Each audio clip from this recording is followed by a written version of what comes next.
please leave a like and a comment on this video because it really helps me in the algorithm. It probably won't come as a surprise to you that I take a very keen interest in history, and as my staff are all too painfully aware, all I've done since Death Stranding 2 came out is build and build and build. So, you can imagine my sheer delight with a game that combines both of these special interests with today's sponsor, Heroes of History. Heroes of History is a city building and hero collection game that features heroes from the annals of both history and myth to collect and send to battle in order to further evolve your own civilization on your mobile device or browser. As such, there is plenty of casual appeal. You won't have to worry about your city getting raided, you can just reap the rewards of building your city in peace. Or you can deploy your heroes into real-time battles in both solo and multiplayer modes on your own terms. Since I spend most of my time running a business and looking after 2 children, I really like to think that this is a game that I can easily just pick up for short bursts whenever I have a spare moment without having to worry about all of my progress getting wrecked while I'm offline.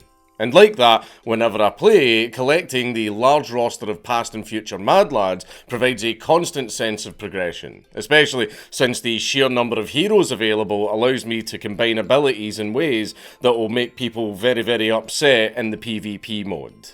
And not only does the gameplay provide a surprising amount of strategic depth, but it's all framed in a time travel narrative featuring big brains like Nikola Tesla and Albert Einstein, especially in the game's latest event celebrating the moon landing between the 6th and 27th of August, wherein you will do battle with Tesla after Einstein discovers that he's trying to sabotage the moon landing and change history.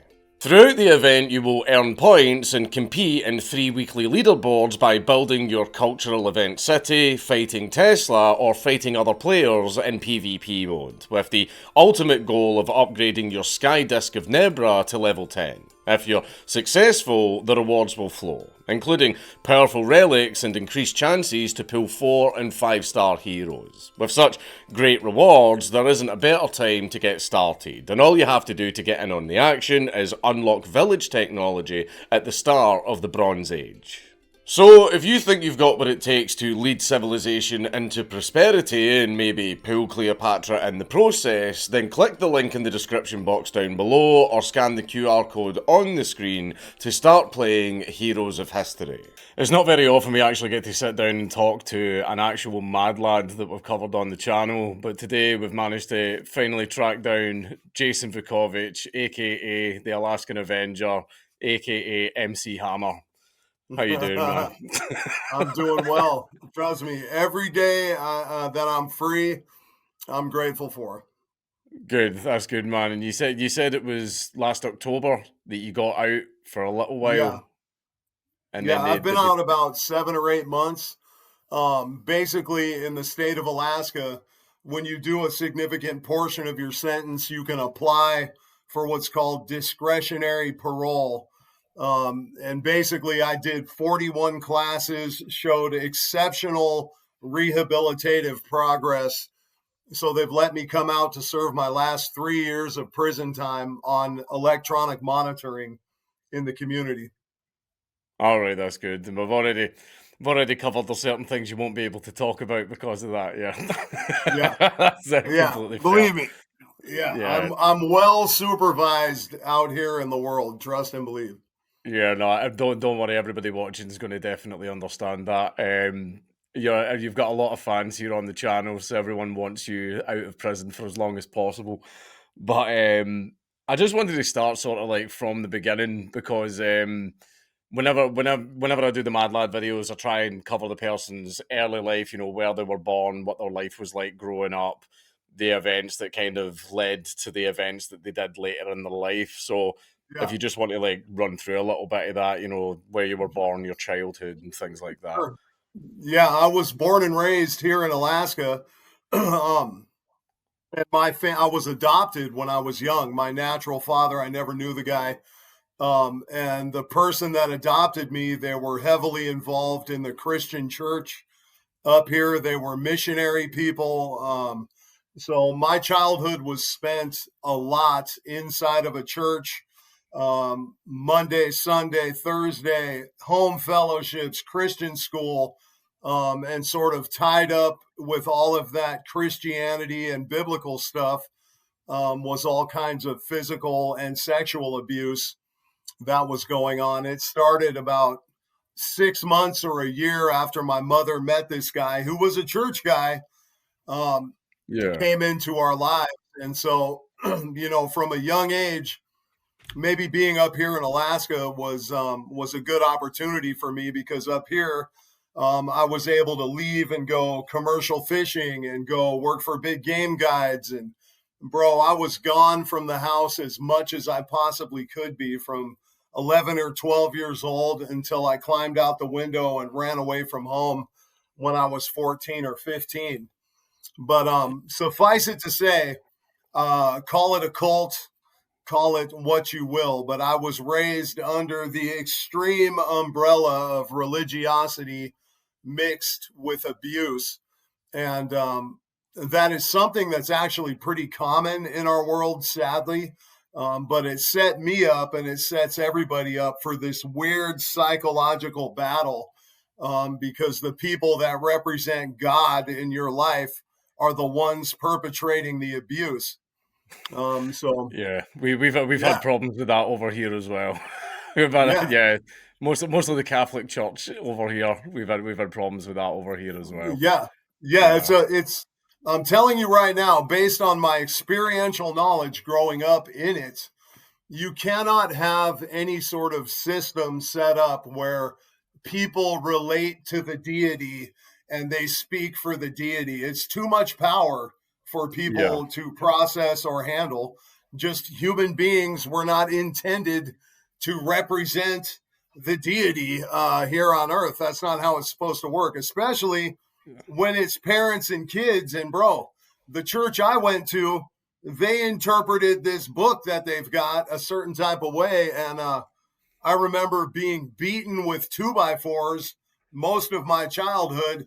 And they would bust out this scripture and say, well, foolishness is bound up in the heart of a child, and the rod of correction drives it far from him. And so in my little head, I'm thinking, okay, so God says you can beat the shit out of us. All right. Um, that's yeah, literally what you grow up thinking. So um, yeah. fortunately, No, I get that. yeah, at a certain point, like I took off and started. I started with weed.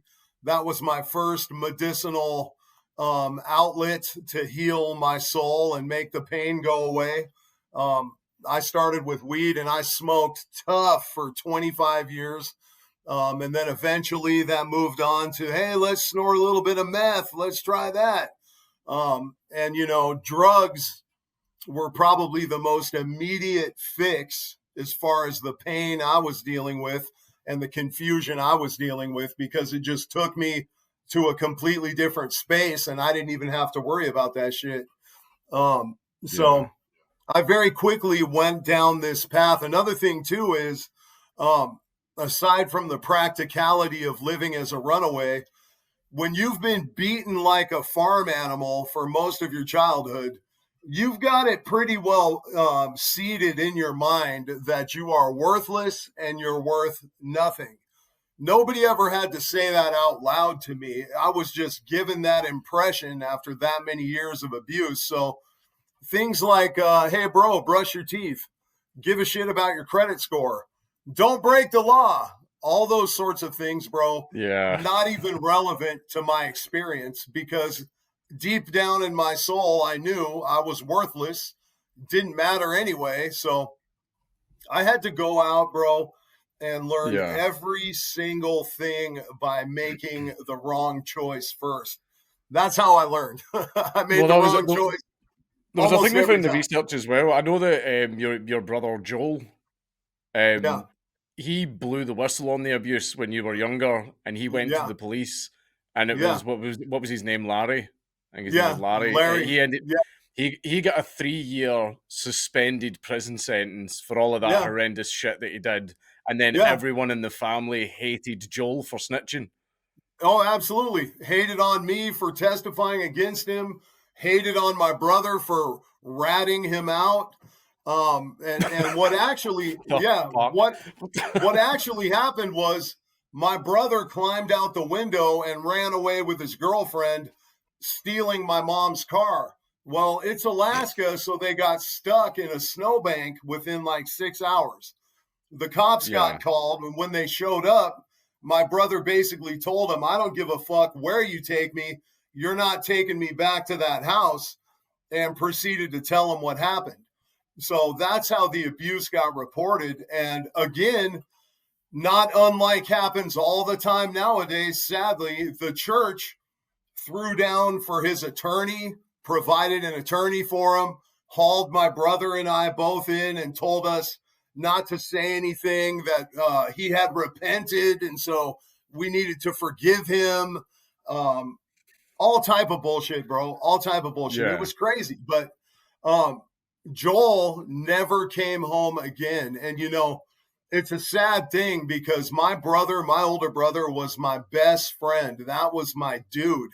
And from the day he left home, other than that picture you see of myself and him in the courtroom, I have never seen him again, ever, never. That's how powerful and how long lasting childhood abuse is. To this very day, after he came and testified at my sentencing, he visited me after the hearing and he said, Bro, listen, just the sound of your voice and seeing your face again brings back all that trauma and all that pain that I got myself away from. He's like, so I'm sorry, but I can't be in your life, man. I can't be in your life. And I've never seen him again, ever. Holy shit, man. Really? Yeah, I it's mean, true. I can kind of get where he's coming from, but like that's not your fault, man. Like that's Yeah, fucking like that's yeah, it's your brother. Like I've tried to be very understanding, okay, and be like, yes, yeah, however he needs to seek his healing or whatever. But check this out. I didn't touch your pee-pee, homeboy. Quit being a big pussy and reach out to your brother. Like, come on, man. For real. Seriously? Seriously, yeah, bro. I'm yeah, 50 no, years old.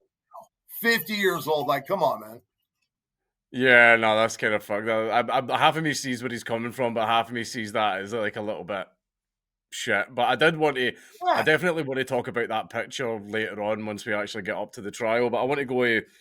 The part I want to talk about is you ran away from home. You said that you climbed out the window Yeah. and you just left. You left Alaska, didn't Yeah. you? Yeah. Actually, I like I said, I did every single thing I could to not be home. So they had me in homeschool, but I would go pack moose for big game guides, brown bear, black bear, mountain goat, sheep. That got me out of the house like 6 months. Then I would do long line for halibut, set net for salmon. So I was only home like 3 months of the year when I was 13, 14 years old. And while I was home, I would do homeschool and I would go bag groceries at the grocery store. Well, at 14 years old, I met some girl, of course. And after a couple of weeks, I got to telling her what was going on in my house.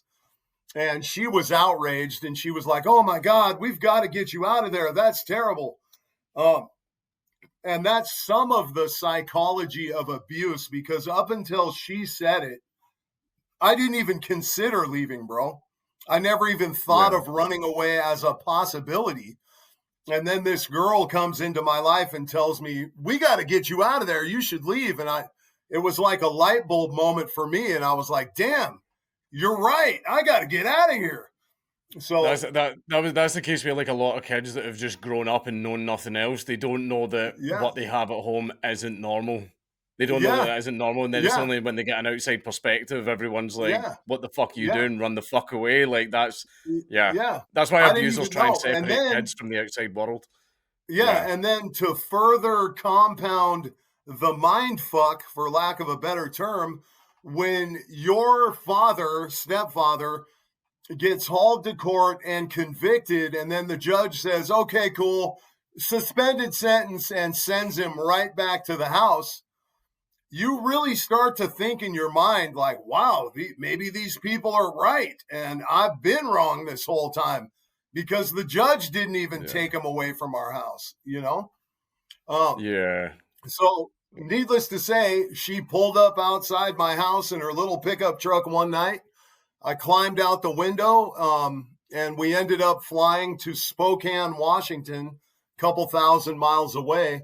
And I started out my life 15 years old. I had no ID. I had no birth certificate. I had nothing. Um, and so my parents had made sure they kept all of that stuff because they said they didn't want to aid me on my flight with the devil, I think is how they referred it to it, you know. Right. Um, Escaping abuse. Yeah. right. Yeah, exactly. Yeah. And in hindsight, being a little more mature now, I probably should have sought out like some sort of state agencies or something that would have helped kids. At the Yeah. time, I was terrified because I thought if I went to some state agency, they would haul me back to Alaska. Um, so I remember I got a job as a telemarketer of all things. And after 2 weeks, the guy and I did a great job, not surprisingly. The guy was like, well, here's your paycheck right here in my hand, but I cannot give it to you until you provide me with ID. I have to have your social security card. I have to have something. Um, so I walked out of that building, bro, and I remember driving down the street on my motorcycle. We were starving. We had no money, nowhere to go. And I just thought to myself, where is some place that people go and leave money behind? And just like a terrible, incredible idea, I was like, oh, wow, the health club, bro, the gym. So Yeah. that day, I started going to health clubs and stealing wallets and doing credit card fraud. And it started me down a path of being a thief and a liar and a criminal for some number of years, bro. I probably did that shit for 4 or 5 years in many states all up and down the West Coast. I just started stealing credit cards and scamming for a living, fundamentally because I had no ID, no way to get an identification. Um, Yeah. and so, The guy in that sadly, telemarketer place scammed you. He scammed you though. Like he knew for a fact you had no ID. I'll let him work for probably, 2 weeks and say, "Oh, I totally want to pay you," but like he totally yeah, fucked you over. Piece of probably. shit, And man. I probably inadvertently scammed like 1,000 people for magazine subscriptions or something. I don't know, whatever. But I was great at it, whatever it was. Yeah. But yeah, it's sad, but I sort of started being a thief and a liar, man. And that was like a long chapter in my life that took me a long time to come out of. And I can't stress to you enough how some of the things that seem very common sense and very basic to everyone else, when you come out of a traumatic childhood or background where you were taught to not give a shit about yourself at all, even the basics, bro, were really important lessons that I had to learn myself the hard way. Like you and I could say to each other right now, obviously, bro, stealing is bad. It's terrible. Don't do it. Yeah. I don't care who it's from. Don't steal. It's terrible. Well, I couldn't have said that 30 years ago, bro. I didn't know. I thought it was okay to steal because I needed to eat. Nobody cares anyway. I had 1,000 justifications for my behavior. And, but trust me, I learned that shit the hard way. And I promise you this, I'm the guy you want in the room with your valuables nowadays because that shit's going to be right where you left it every time. Yeah, no. Well, what ended up like after you had run away, you said you moved around a little bit. You went to Washington, but then you Yeah. eventually went back to Alaska. Yeah. I was gone for about 10 or 15 years. And I wasn't just doing credit card fraud and things like that. I worked in construction. I did commercial painting, all type of work the whole time. But eventually, honestly, ironically, there was so much gang and drug activity down in the States where I was living. And I wanted to go back home. And I was like, you know what, man, Alaska was always a quiet place. Maybe I can go back and those people aren't there anymore. It'll be good. Well, as soon as I got off the plane, bro, in here, and sort of got connected with the community up here, um, turns out, man, Alaska is just as dark as every other place in this world. And I was listening to kids, girls tell me, this guy is pimping out these underage girls. This one has them strung out. This one sold their kids for drugs, just left and right, left and right. And, it just sort of activated a seed that had been inside of my spirit for some time. And these are things that I had acted on a number of times throughout the years. Don't think somebody just pops up in a state and starts targeting child predators. Believe me, that's always been something that was in my heart. If I'm around and you've got a heavy piece of furniture to move, trust me, call me. I'm going to show up and move that motherfucker. Believe me. So I just came back to Alaska, man. I was shocked. The state of Alaska has the number one highest child abuse, child molestation, and domestic violence rate in any state in the country, right here in my home state, which is pretty odd. Yeah, it's true. So like I say, it just woke the sleeping giant, and I started handling the business. It's just what it was. Yeah, well, during the research for the video, again, correct the record on this. This is why I like talking to the actual to the people who are the subjects of my videos, because we get like the full truth of exactly what happened straight from the horse's mouth. And in our research, it says that obviously there was multiple things that built up to the events that made you kind of famous. But during the research, apparently you were sitting one night, you were smoking a little bit of something, and a TV show came on, and it was a documentary about child predators, about child abuse haven't heard rings. this. Yeah, No, I haven't well, heard this. apparently that during our research, well, this is what we see in the Yeah, video. You were smoking something one night, you were watching a documentary on child predators. The video just hit you really hard, and you said, "Fuck this," and that's what made you yeah. decide to do what you did. So I think there's portions of that are true. I was definitely getting high for sure. Yeah. And as we all know, when you're in a heightened state of mental activity, a lot of times the consequences for your behavior not foremost in your mind. Um, Yeah, and it probably was less having watched a documentary and more hearing firsthand from so many youngsters in this community. Bro, I'm telling you, I would go to a house that I had the address of, and while I'm trying to get into the house, some of the tough guys from the neighborhood would approach me like, "Hey, what are you doing here?" And I would tell them, "Well, check it out. I'm going up here to see this dude who's been molesting kids, just so you know. And if you see shit flying off his balcony, that's me going to work." And I'm not kidding you, more than 5 times they would be like, "Oh, sweet, bro, check this out. I got another name for you right here. This guy, he's been fucking these kids." And they would give me more names and more addresses. Like, it was so commonplace, man, that everybody should be shocked. And then the other thing that's important to note is I am no fool, bro. I am not an ignorant person, okay? So I could have gone ski mask, gun, duct tape.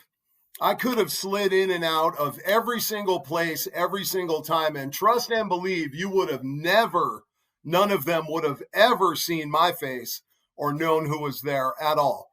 But that speaks to the place that I acted out of, bro. It was from my heart because I went face up, no mask, no gun. And when I walked in the house, I wanted them to put their fucking hands up just like I did, and let's handle this shit. It just happened to be an anomaly. The one dude that got hammered, I happened to use a hammer to break out the side lights of his house to get inside. And that's why I right. happened to have a hammer that night, or else other than that, I was just smashing these dudes out by hand, Well, that's one thing that we found as well was this is the part where this is the part where I'm worried about making you say too much, right? But I know that uh, you attacked multiple people allegedly, and I know that there was only one guy that you attacked with the hammer, but the hammer is seen as like a very major thing with you, almost like Gordon Freeman and his crowbar. Like the hammer became iconic. Whenever you're mentioned, they talk Yeah, about, oh, there was this guy that just went around beating up pedophiles with a hammer, even yeah, though it was only one person, though, wasn't yeah, it? yeah. Well, Yeah, and interesting side note. So I would get their profile picture so I knew what they looked like, right? Well, yeah, I recommend, actually, I don't recommend anyone ever do any activities like this ever. However, yeah, if you already are doing activities like this, I recommend that you check the height and weight of these people as well, because that particular night, he wouldn't answer his door. I pounded on his front door, the windows, the back door, and he was awake, man. I could see him moving around in there, but he wouldn't answer his door. And I was telling him, come on out, homeboy. I got to talk to you about something, whatever. So I broke the side light out right beside his front door and climbed in. Well, he was trying to barricade himself in his master bedroom, and I booted the door in. And when I stepped in there, bro, I look up, and this dude is like 6'3", 6'4", probably over 300 pounds. And I was like, oh shit, it's a biggin. So, um, and the thing is, he was asking me like, what are you doing in this house? What are you doing here? And another interesting point, I told him, well, you can consider me to be an avenging angel for the children you've molested. And then he kind of swung on me a couple of times, a couple of big lumbering punches, right? And that just, I don't know, it pulled a trigger in my mind, bro. And I was like, oh, really? For real? And I remembered I had that hammer in the bag in between us. So I pulled that thing out, shattered his collarbone first, and that just dropped him, boom, on the floor. And then I proceeded to hit him in the head about 4 times with that hammer, too. So, yeah. He was that was what was it, Wesley Demarest. yeah. Wesley, Yep. he ended up going on the news and like sort of Well, crying yeah. about it. Yeah, Yeah. So here, another yeah, crazy thing, bro. I never went to the press and said shit ever. Nothing. Not a peep. So you can imagine my surprise 3 days later, a newspaper comes under the door and it says, Alaska's avenging angel assaults pedophiles or whatever, right? I'm yeah, like, how the fuck did these people even find out about this shit? This guy, this is how egotistical and narcissistic these child perverts are, bro. This dude calls the media, gives a woe is me press conference from the emergency room. When will all this ever stop? When will I stop being harassed? And mind you, this is a guy who was convicted of raping a 10-month-old baby. 10-month-old baby, bro. This is the type of monster you're talking about, who then wants empathy from the community because we're still upset about it. Crazy.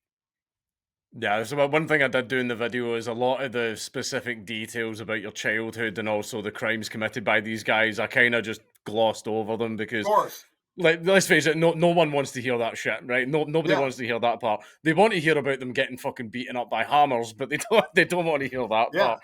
But like truth. the first, I've got the first guy that he did it to was a guy called Charles Albion.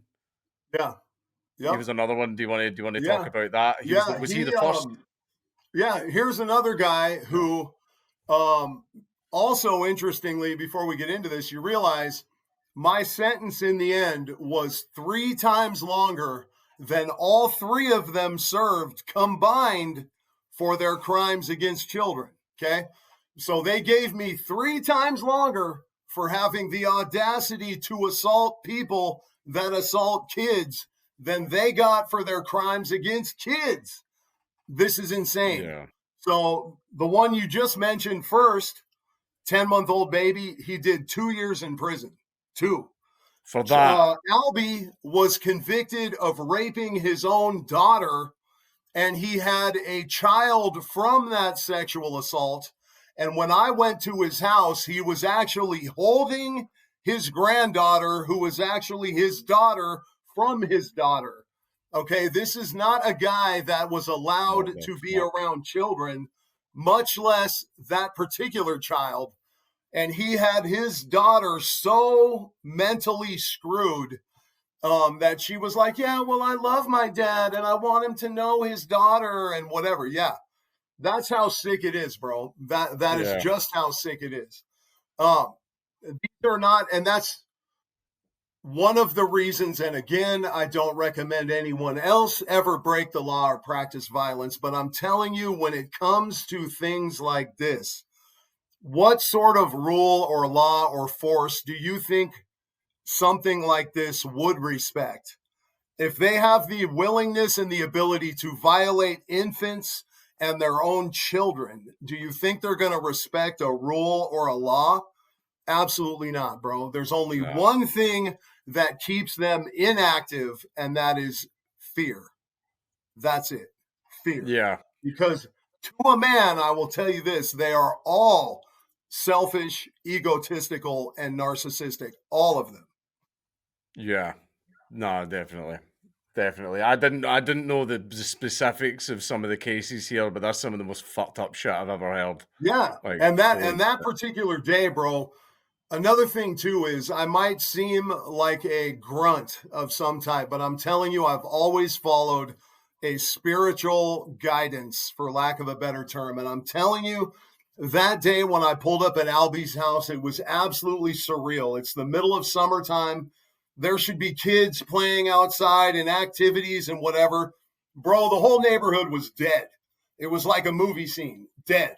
And I walk up and knock on the front door, no answer. And I let myself in the yard and went around the back. And I look in the master bedroom window downstairs, and here's this dude sitting in his chair in his bedroom, no TV on, no radio on, nothing.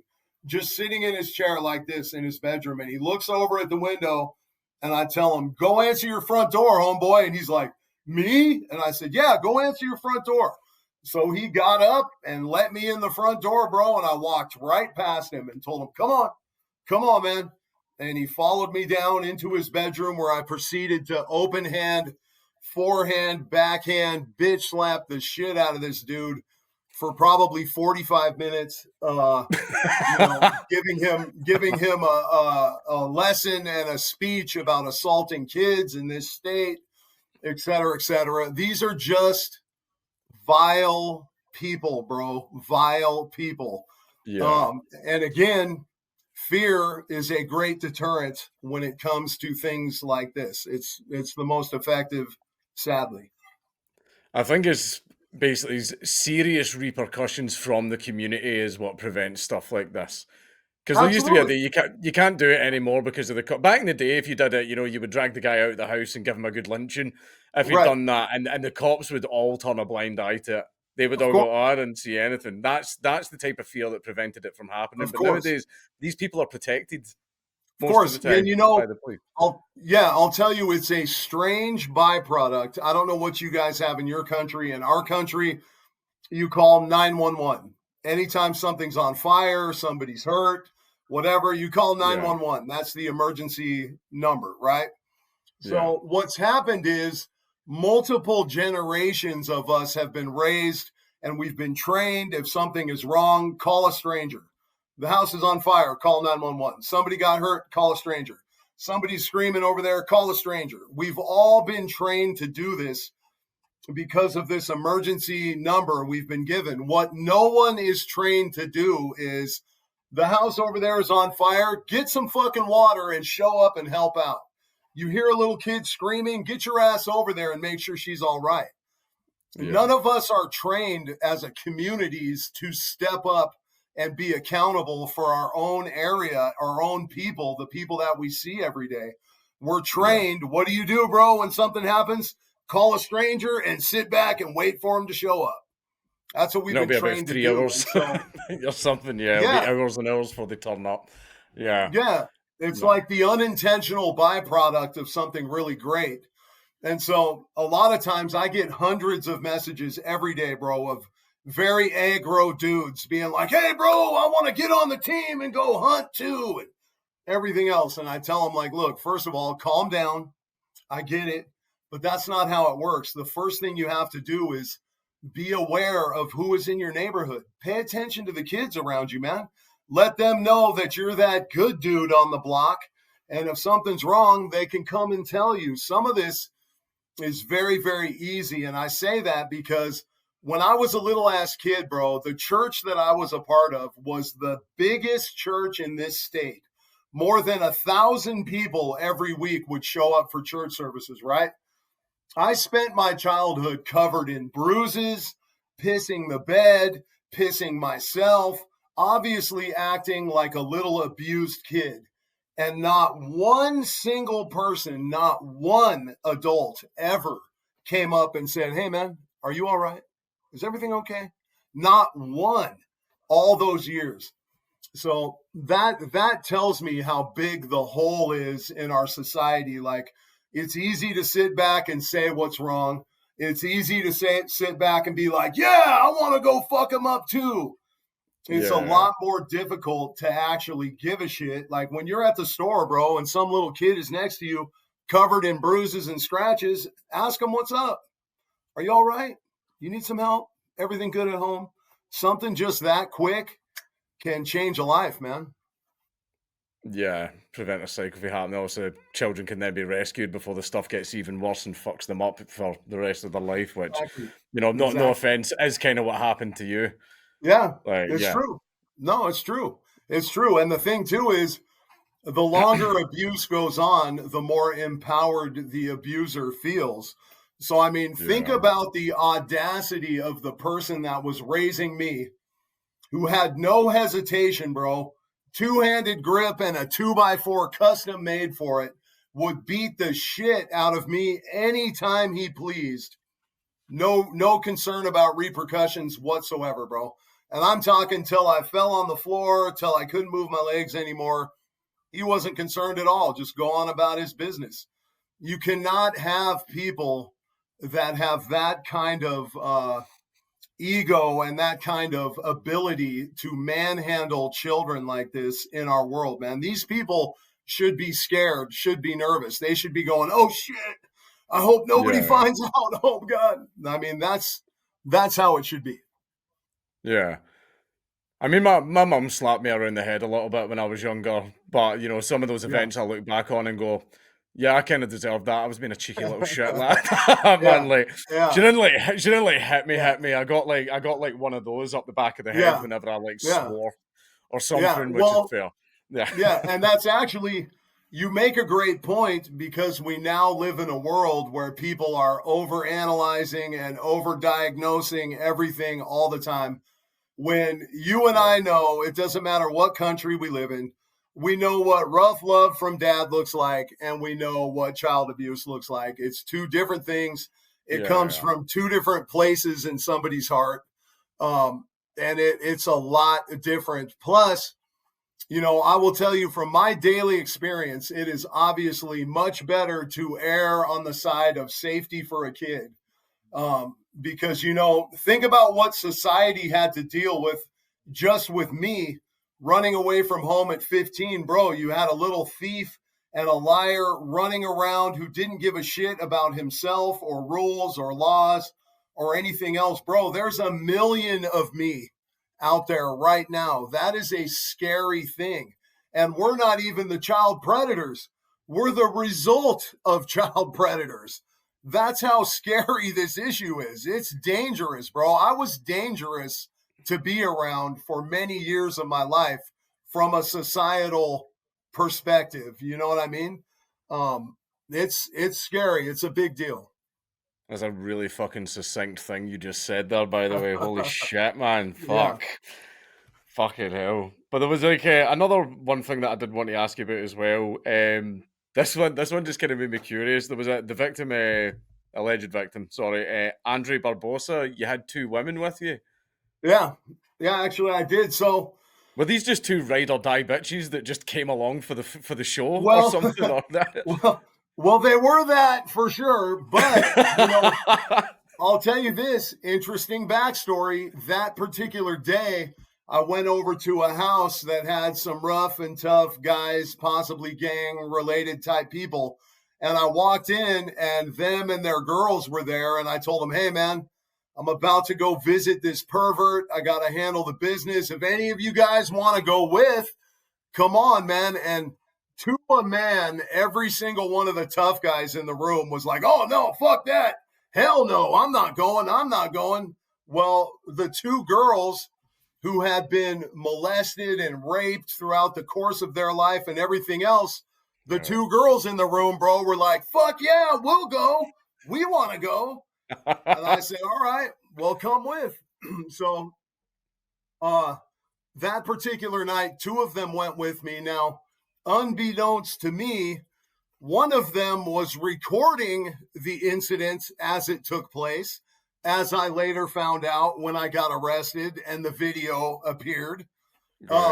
So there is that. And, again, word of advice, don't record felonies in progress. It's not real smart. I didn't know it was happening, or it never would have happened. Yeah. But I basically told them, you guys come with, man. People like this owe you the air in their lungs. Take whatever you want. Whatever he's got belongs to you. Do your thing while I handle this dude. And so they did. They definitely did. So what was it that happened during that one? Did you just go up, the usual thing, go up to the door, beat the shit Yeah, out of him, take his this stuff? guy, I had gone there once. He was a child pornographer. And to clarify, a lot of times these child pornographers get lighter sentences unless it's a Fed case. They are some of the most vicious practitioners of this sort of thing, bro, because they have to organize people to be in the content. They find out what people want to see. They have to source videos. They're well connected in this community. Yeah. And this guy was one of those. And I had been there once. He didn't answer the door. I went back late at night with these two girls, knocked on his door. I didn't think he was going to answer. And actually, I was just about to jimmy the lock and let myself in when I hear the chain coming off the inside of the door. And I was like, oh, shit, here we go. And he cracked it just a little bit. And I just put my hand on his chest and pushed him all the way backpedaled into his living room on his living room sofa. And by then I sort of had a fairly well developed speech and practice of implementing some corporal punishment while giving them a speech about how the sanctity of kids in this state and how important it was to me in particular. So I was doing that in the living room for some time. And then I made him crawl over on his knees and stick his face in the corner. And I remember that particular day, the dude had a truck and a title to his truck. And I happened to know some single moms with kids that needed vehicles. So he very kindly offered to donate his truck to one of these moms, which was great. And then the girls loaded up a whole bunch of his other stuff and we drove away. And again, these are just vile, narcissistic people, bro, because I remember this dude came to my sentencing and it was quite surreal listening to a child pornographer whine to the judge about how he has to check his locks at night and how scared he is and can't get any rest and everything else. And I was standing there silently sort of thinking to myself, like, yeah, motherfucker, you get it. That's exactly what we went through for our entire childhood. Now you get it. That's exactly right. So, that's fair. Completely fair. I like it when they're scared in the community. It makes them want to leave and then they can be someone else's fucking problem. Yeah. Anywhere. Was it? I know that these are the. I don't know if I should ask you this question, but was it only these three? No, not even close. Not even close. So the best. Should you be talking about this?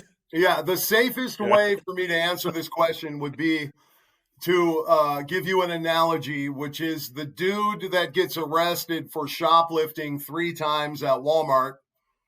Obviously, he's probably been shoplifting at Walmart 1,000 times before he got caught. So in my case, bro, I had lived in Washington, Oregon, Idaho, Montana, and then I came back to Alaska. And by the time I came back to Alaska, I had a fairly regular process and method in place. I was quite confident in what I was doing, and I didn't run into a news story or a big arrest or anything like that anywhere else. So Alaska was honestly was a surprise to me. I was like, damn, we actually care about these people, because I thought we all agreed we don't care about these people, you know? Yes, that's fair enough. But it was after you said it was after Wesley Demarest is when you got caught, and Well, apparently, just to double check if this is true, you were nearby in your car, like pretty yeah. close to his house, and Yeah, you were, well, yeah, yeah, so actually what happened was the night that I broke into his house, he lived in a really massive home on a lake. And I told you I'd seen his headshot. Well, when I broke into his house and came in, a door opened and this couple started coming out that was clearly not him. So I told them, get back in your room. This doesn't have anything to do with you. And they sort of backpedaled and shut the door.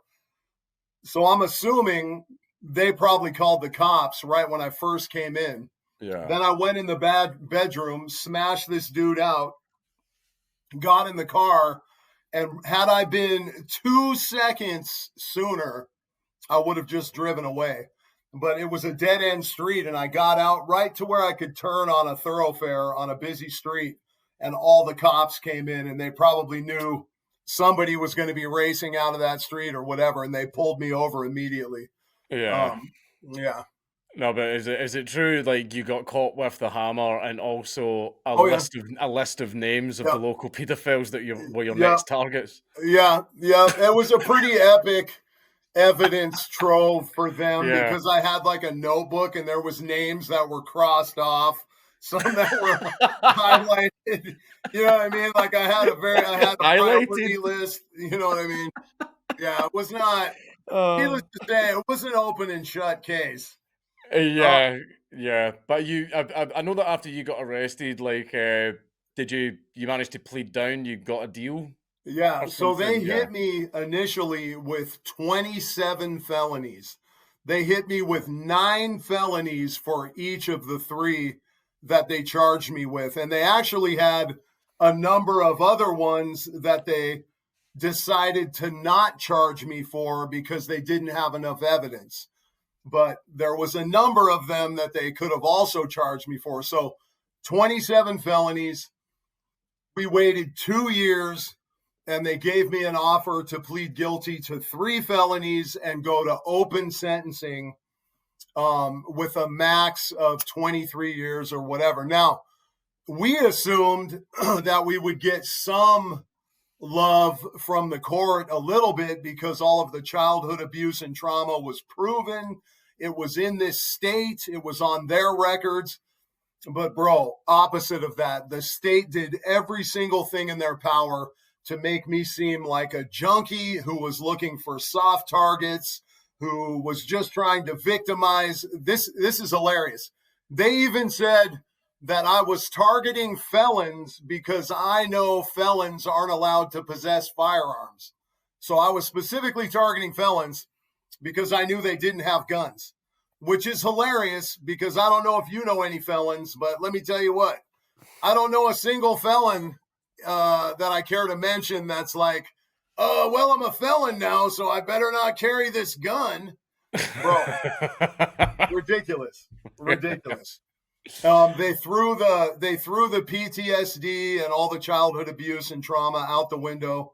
They didn't care about any of that. They gave me the max, and the judge said at his sentencing, he wanted this sentence to send a message to the community that was loud and clear. And so for The me, state doesn't like it when the average citizenry do their job better than them. oh, That's what they bro, don't like. oh, Yeah. bro, they despise vigilantes, Yeah. despise. Um, but it was kind of surreal for me knowing that these 3 predators are doing 3 times less in jail than I am for assaulting them. So I thought to myself, well, you know what? message has been sent loud and clear, which is if you want to come to the state of Alaska and mess with little kids, not that big a deal. But if you come to the state of Alaska and you fuck with the people that are messing with little kids, oh, we're going to put you under the building, straight up. I mean, what other message do you get? Ultimately, you were found guilty, obviously, because, I mean, that was kind of decided from the get-go, especially when they refused to acknowledge any of the childhood abuse that you went through. Yeah. Yeah. Yep. And how long ultimately did you get in prison? So I got 23 years in prison, but just the way the universe works sometimes, bro, is quite amazing, because we had a change of governors. It went from a very progressive governor to a very extreme conservative one. And so they changed all the sentencing rules like 2 weeks after I got sentenced. So I was still sentenced in this time when you could serve 1/3 of your sentence and then apply to be let out on early release with good behavior and classes and all this type of stuff. So I slid in underneath that by 2 weeks. So I was able to serve 9 years, 9 months. I applied for discretionary parole. I was granted that parole. So here I sit, and theoretically, I'm still in prison right now. I'm just doing it with an ankle monitor. One thing I was definitely curious about as well. Like, there's a couple of things I want to ask, but I do want to go back to the sentencing. Like, that picture of you and your brother Joel looking at each other, like, on the internet, that image is iconic. I think that is an iconic image. And it just seems like two people that grew up in the same world, but they now look like they're from two very different worlds. It's true. Like, what did Joel think of what you did? You know, what was interesting about that is you couldn't have been more spot on. You know, my brother, where I went down the path of breaking the law and drug use and everything else, my brother ran away from home, got 2 PhDs, and now is a computer science guru that owns his own company in California. He travels the world giving internet security lectures.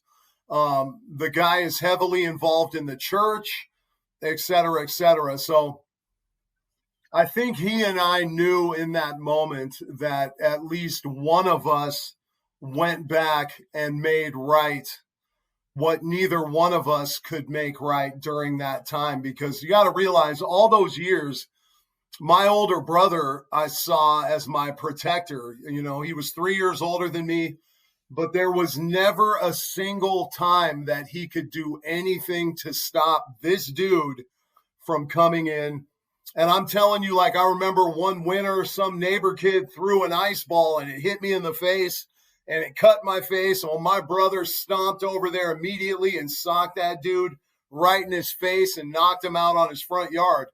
But all those years, he couldn't do shit to protect me from our dad. Both of our hands were tied. And I really think it was just an act of respect on his part that he even reached out and came up, because out of all the people in this world, he understands why I did what I did and made the choices I made. He understands because, bro, I got charged with assaulting 3 dudes during one encounter for each. Joel and I survived 100, 500, 700 times this dude came in the door with a 2x4 to beat us for a long period of time. When you survive those sort of beatings together in the same environment, of all the people on this world, I didn't have to say shit to him. Just when I saw him in the courtroom, I was like, yep, got him. And he knew exactly what that meant. Yeah. Did you exchange words in the courtroom at all when that picture was taken? After the courtroom, afterwards, we weren't able to speak in the courtroom. But like I say, there was really no words necessary. As soon as I saw him there, I knew why he was there. He obviously knew why I was there. And I think that he'll always respect the fact, because out of the two of us, I was the one. And don't think when you make choices to benefit your community or to make something right for someone else that it doesn't cost you, because it does, bro. I hear a lot of comments, and people send a lot of comments and tell me I'm a hero, I'm a hero, I'm a hero. Well, actually, bro, in reality, if you're a good dad or a good mother to your children, you are a hero. You are the hero that I never had in my life. All I am is a failure as a father, because, bro, the 10 years I was in prison, guess who was raising my kids? Not me, because I was in prison. I had a shitty credit score. I was addicted to drugs. I was just willing to go do for some other kid what nobody ever did for me. That's really what it was. And all those years that I was in prison, I'll tell you this, there wasn't a single night that I did not sleep well at night, because what I knew, bro, was when I was a little ass kid, if some tattooed up badass would have kicked the front door in and beat the brakes off the dude that was molesting my brother and I would have said, yeah, woo, I knew it. And that shit never happened for me, not even close. Not only Yeah. did that not happen, but nobody even asked me if I was all right, covered with visible signs of abuse and trauma. So the fact that I had the privilege to be that for some other kids, bro, that's dope as hell. It's a privilege, I'm telling you. It's a privilege. Yeah. No, well, that was one thing I was going to ask you. A lot of people, especially in our community, really respect what you did. I know, obviously, you would tell people not to do it themselves and stuff like that, Yeah. but I'm interested to know, what was your reception like in prison, like when you first came in and everybody found out what you did?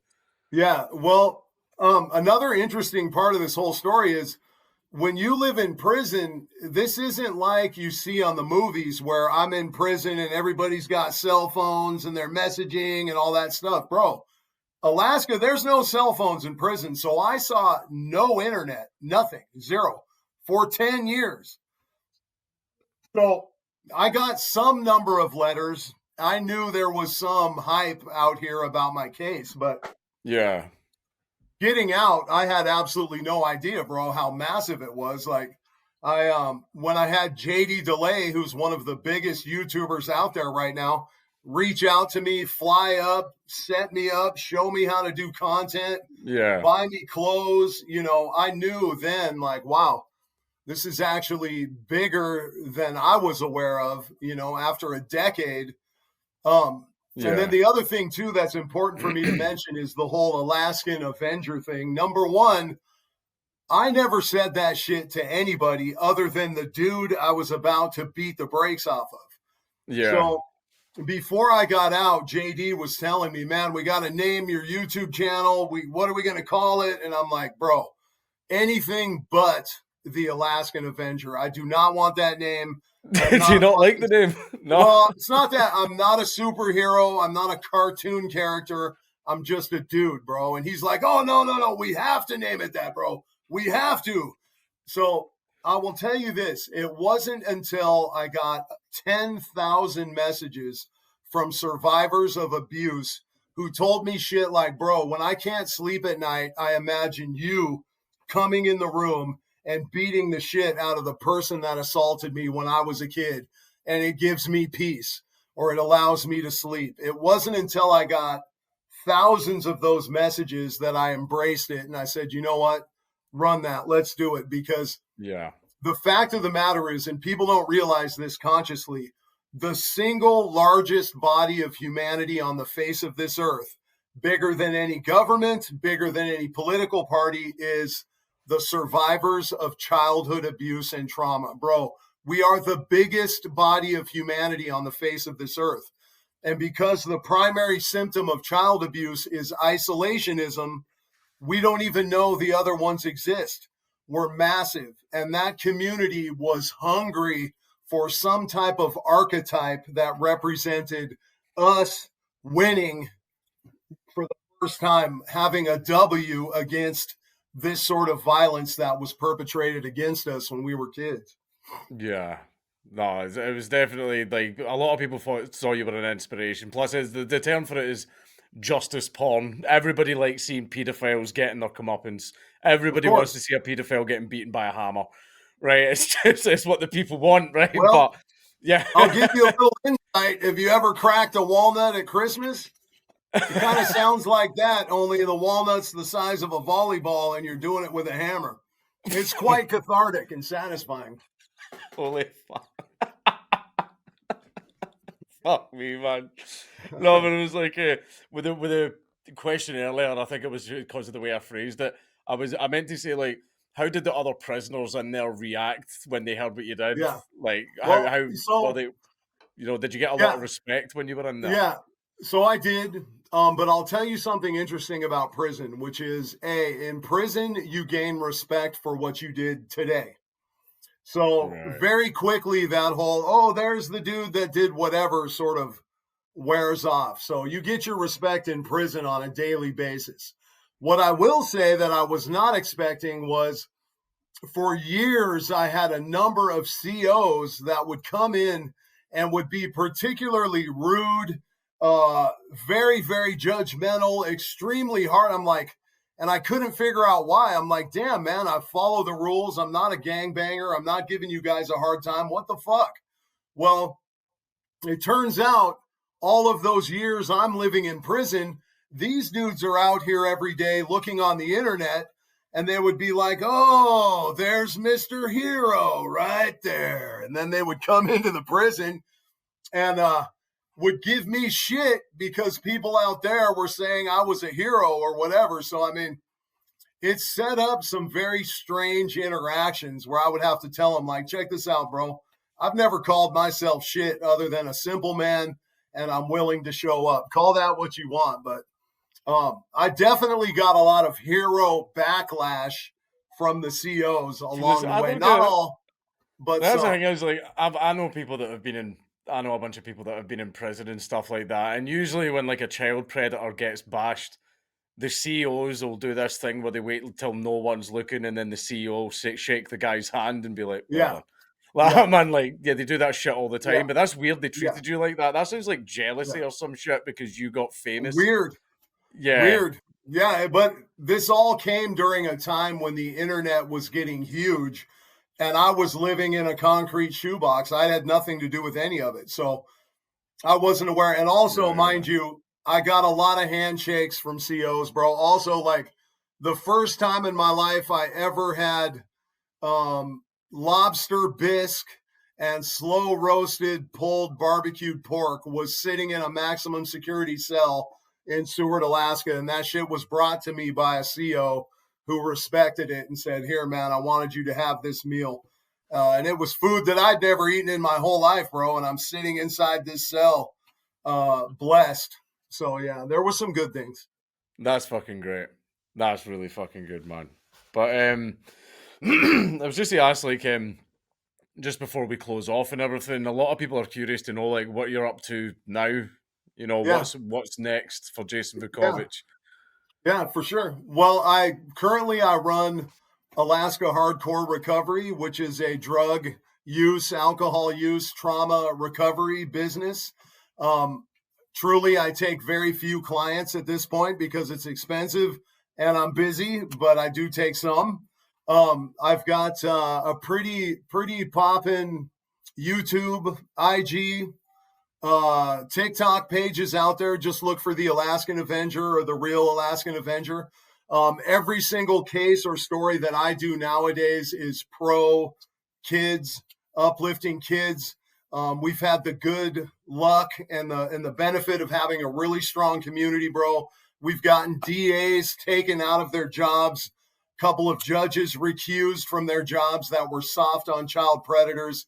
It's the power of the people. So I'm extremely fortunate now to live a life where the choices I make and the things I do to uplift kids don't require me to break the law or go back to prison. So I am grateful for that. Yeah, no, no, definitely. I'm pretty sure everyone definitely wants you on the outside and all that. But even though they're big fans of your work, I Yeah. think they'd be pretty okay with you retired on the whole Hammer Time front.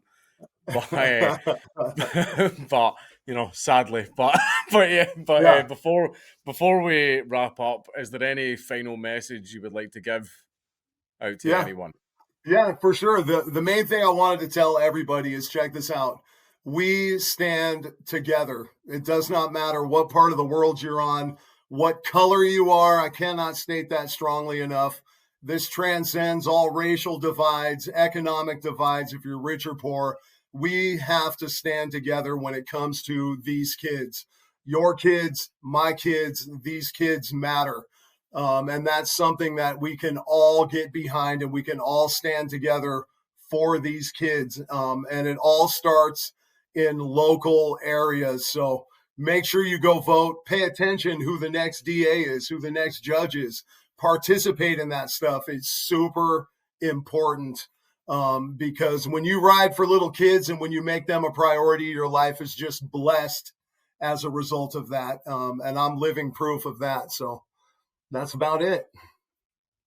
That's amazing, Jason. Honestly, thanks very much for coming on, man. Of It was course, great having you.